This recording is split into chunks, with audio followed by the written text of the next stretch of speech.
দেশ মুসলিম, এখানে যদি সংখ্যালঘু অন্য ধর্মের হিন্দু থাকে, বৌদ্ধ থাকে, তাদের রাইটের ব্যাপারে দেখেন ইসলাম কতটা ভয়ঙ্কর হুঁশিয়ারি দিয়েছে। আল্লাহ রাসূল সাল্লাল্লাহু আলাইহি ওয়াসাল্লাম বলেন যে কেউ যদি কোনো সংখ্যালঘুর উপর অত্যাচার করে, তার উপর জুলুম করে, সে যেটার প্রাপ্য এটা থেকে যদি কেউ বঞ্চিত করে, তাহলে কিয়ামতের ময়দানে আমি রাসূল সাল্লাল্লাহু আলাইহি ওয়াসাল্লাম তার পক্ষে, ওই মুসলিমের বিপক্ষে বাদী হয়ে আল্লাহর কোর্টে দাঁড়াবো। আপনি নামাজ পড়তে পড়তে কপালে দাগ ফেলাই দিচ্ছেন, দাড়ি রাখতে রাখতে এত লম্বা জুব্বা, এরপরে হিন্দুদের বাড়ি দখল করতেছেন আর বলতেছেন আপনি বড় হাজী সাহেব। আল্লাহ রাসূল সাল্লাল্লাহু আলাইহি ওয়াসাল্লাম বলেন কিয়ামতের দিন আল্লাহ রাসূল ওই হিন্দুর পক্ষে থাকবে, আপনার বিপক্ষে। কথাটা ওজন খেয়াল করো। আল্লাহ রাসূল সাল্লাল্লাহু আলাইহি ওয়াসাল্লাম বলেছেন তুমি মুসলিম হও, তুমি হাজী হও, তুমি যেটা হও, তোমার বিপক্ষে থাকবে আমার অবস্থান কিয়ামতের দিন।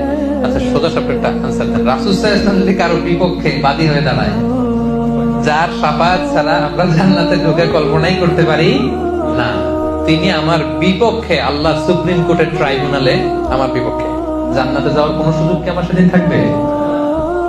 খবরদার। সংখ্যালঘুদের ব্যাপার দেখেন ইসলাম কত কঠিন হুঁশিয়ারি দিয়েছে। আমার হিন্দু ভাইরা, এই আলোচনা যদি কেউ আপনারা শুনেন, আপনাদের পক্ষে সে 1400 বছর আগে আপনাদের পক্ষে, আপনাদের রাইটস এর জন্য, আপনাদের অধিকারের জন্য রাসূল সাল্লাল্লাহু আলাইহি ওয়াসাল্লাম লড়াই করেছেন। স্পষ্ট ঘোষণা, সংখ্যালঘুদেরকে আক্রমণ করলে, এদের উপর অত্যাচার করলে, জুলুম করলে, এদের প্রাপ্য অধিকার থেকে বঞ্চিত করলে, আমি নবী কিয়ামতের দিন সংখ্যালঘুর পক্ষে দাঁড়াবো, তার বিপক্ষে দাঁড়াবো।